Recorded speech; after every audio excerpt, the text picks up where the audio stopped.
Dopo la segnalazione avvenuta dal Codacons di Agrigento in data 19 aprile 21, nella persona del suo vicepresidente Giuseppe Di Rosa, si conclude oggi la vicenda del monumento denominato Dandelion di Potoschi. La statua è stata così rimossa da dove era installata. Nell'anno 2016 la stessa venne messa con un'imponente cerimonia da parte dell'amministrazione retta dal sindaco Calogero Firetto, alla presenza anche dell'artista nella piazzetta Laimo vicino alla via Atenea. L'opera d'arte era stata donata dall'Università Statale di Mosca, denominata Uduvanik, realizzata dall'artista russo Grigori Potoschi. Successivamente alcuni cittadini segnalarono al Codacons che la stessa era stata spostata in un altro sito. In assenza di autorizzazione preventiva, di doverosa pubblicazione sul sito albo pretorio del Comune e delle disposizioni autorizzative dell'intervento. Da qui l'avvio dei provvedimenti che hanno causato la rimozione. Giuseppe Di Rosa, in rappresentanza del Codacons, facciamo brevemente il punto della situazione nel suo excursus. È intervenuta anche la magistratura in merito. Ma guarda, intanto tengo a dire che noi non siamo intervenuti per il Dandelion di Potoschi, noi siamo intervenuti per riportare la legalità. Noi riteniamo di avere, io personalmente avevo sposato un progetto per riportare la legalità ad Agrigento in quegli ambiti in cui mancava. Il Comune non può dare un cattivo esempio ai cittadini, va fatto tutto come dettano le norme.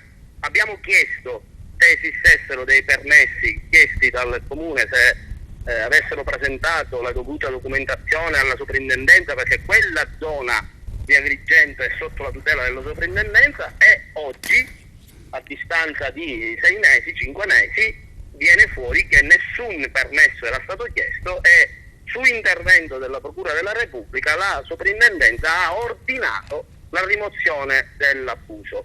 Se poi domani, sistemando le carte, così come io avevo chiesto di fare per la statua di Chitti, il Comune si adopera e sistema le carte, magari io spero che il Dandelion possa tornare a essere fruito dai turisti e dalla cittadinanza tutta.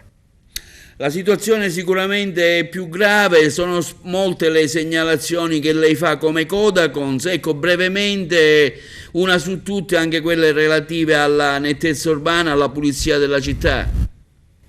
A giorni farò una conferenza stampa dove dirò perché Codacons e Giuseppe Di Rosa non sono mai stati distruttivi. Noi siamo propositivi, proporremo noi, visto che l'assessore al settore sta dimostrandosi inadeguato e impreparato, dimostreremo noi, presenteremo noi, prepareremo noi una proposta all'amministrazione per come poter, con gli stessi fondi, senza dover agire su altri fondi, come poter risistemare e rivalutare di nuovo la raccolta differenziata e il servizio di pulizia della città. Ma non ci fermiamo lì, perché vorremmo capire perché, come giorno 6 un'azienda privata, una cooperativa che si aggiudica un lavoro per gli 11 comuni del distretto D1, convoca nei locali del comune di Agrigento una selezione di personale che è solo ed esclusivamente una selezione di personale ad personam. Non ci sono dei criteri per cui si può effettuare una selezione.